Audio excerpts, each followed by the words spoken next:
Hello guys, and welcome back to another video. Now, it's been a little bit since the last video, but I've got some more or less topics to talk about today, which are going to be the games I am looking forward to playing and still playing a lot of. First of all, Battlefield 1 Beta, if you don't already know, is actually going to be out and playable the 30th and the 31st of... are we in August, yeah? Yeah, 30th and 31st of August is when the beta begins. I don't know how long it's going to run for at the moment, but it's normally a week or so that the beta runs for. I think you get one day early access to the beta if you're a Battlefield Insider, which is you basically go to battlefield.com, whatever the website is, and sign up with your email address, and presto, you can become a Battlefield Insider and get early access to the Battlefield 1 beta. The prices for the game, I believe, were also have been spotted on Origin. I don't know them off right now, but I believe there's probably going to be a premium service like they did with Battlefield 3, Battlefield 4, and Battlefield Hard. I'm pretty sure had a premium service as well.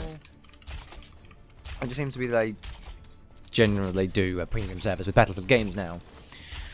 But I believe the game's slightly cheaper if you have Origin access, I want to say. Yeah. So there's definitely going to be premium service for the game, as I would very much expect to see that, as they've done that with all the other Battlefield titles. Okay, so yeah, if you're on Origin, the Battlefield 1 is actually on Origin. So I haven't got Origin access, meaning these prices will be what they will be for most people, I'd assume, who don't have Origin access already. The Battlefield 1 Premium Pass is $39.99 on its own. That's the Premium Pass. The Battlefield 1 Standard Edition is $49.99. The Battlefield 1 Ultimate Edition, which I believe includes the Premium as well, which is $104.98. And the Battlefield 1 Early Enlisted Deluxe Edition, which I believe doesn't have Premium, is $64.99. So the game's actually fairly expensive anyway, and these are the pre-order prices for them. The prices for the game when it comes out will probably be something quite similar, as they don't tend to drop. But I didn't pay full price for Battlefield 4 on launch. I paid £25 for that on launch. So I can only assume that some key websites might have the game cheaper. It's just I don't know if that's going to be a thing much anymore, but I kind of expected to see the premium service for Battlefield 1. Yeah, Battlefield 1 pre-order Origin CD key on kinguin.net is $39.59, so it's not a great deal cheaper, but it is indeed cheaper, and that's the only offer that's currently on there. So I can't really make too much of a decision on that. I probably will be getting Battlefield 1, as I like the Battlefield series, and I've been quite excited to see an older style shooter, because I've played a lot of first-person shooters in the modern era, so Battlefield Bad Company 2, Battlefield 3, and Battlefield 4, and I play the betas now for Battlefield Hardline. They're quite modern shooters now, and I'm a little bit fed up of having a modern shooter. I wanted either World War 1 or World War 2 shooter, mainly a World War 2 shooter, because that's sort of my favourite time period in history.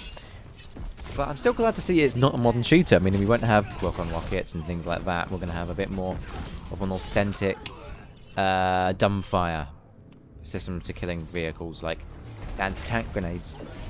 I'm assuming some people watching this might have already seen the like the alpha footage from was it E3 or Gamescom?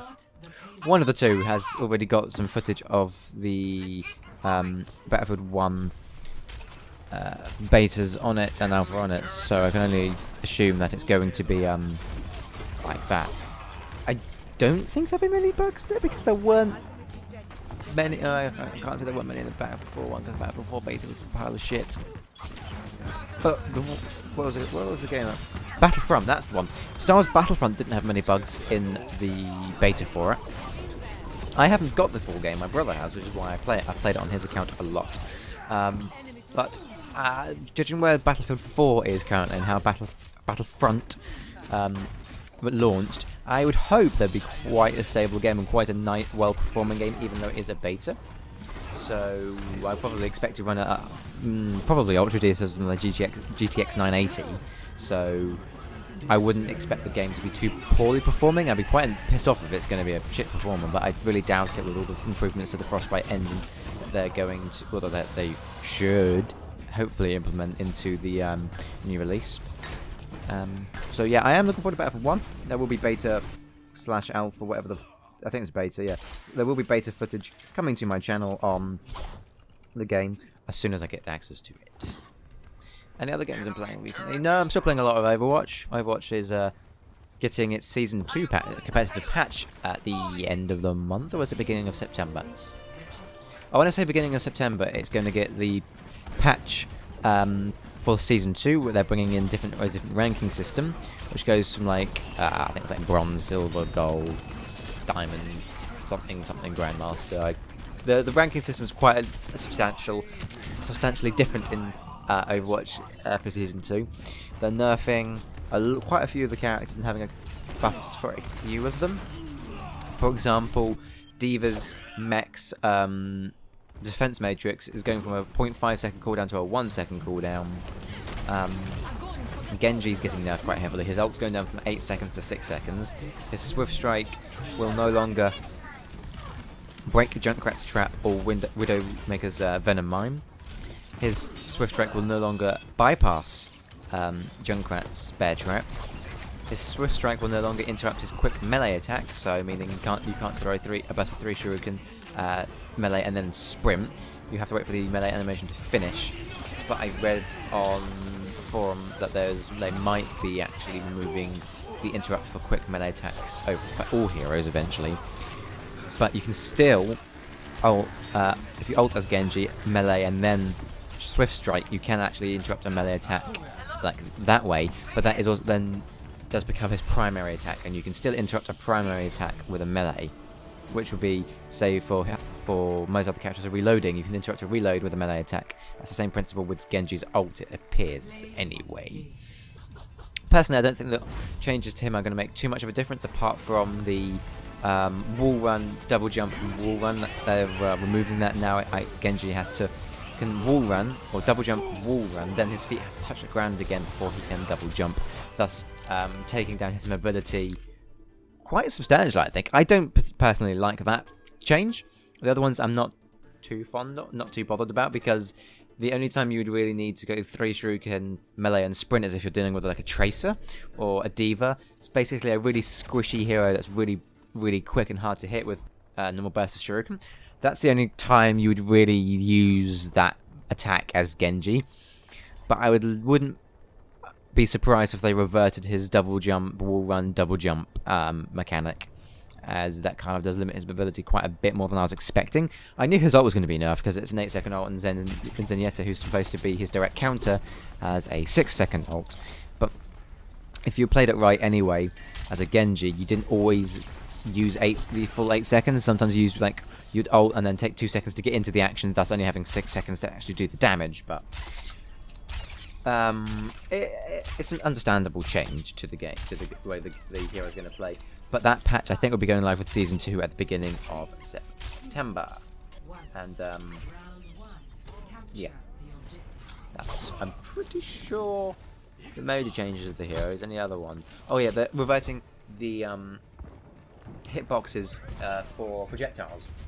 Meaning Hanzo's arrows, Widowmaker... Is it Widowmaker shots? Yeah, I think Widowmaker and Genji Shuriken, anyone who uses a projectile weapon, it's actually going to be easier to hit your shots again because they're reverting the way the hitboxes were from before the patch.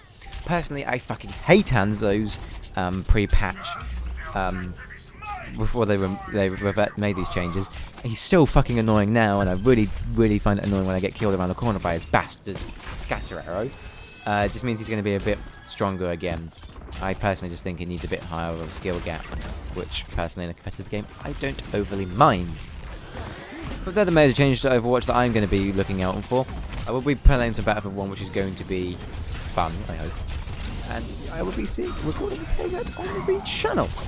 Anyway, guys, if you want to leave a comment down below about any games you want to see on the channel, please leave a comment, or anything you want me to talk about. And I will see you in the next video, whatever that may be. And hopefully I won't be too long making it. Thank you for watching, and I'll see you next time.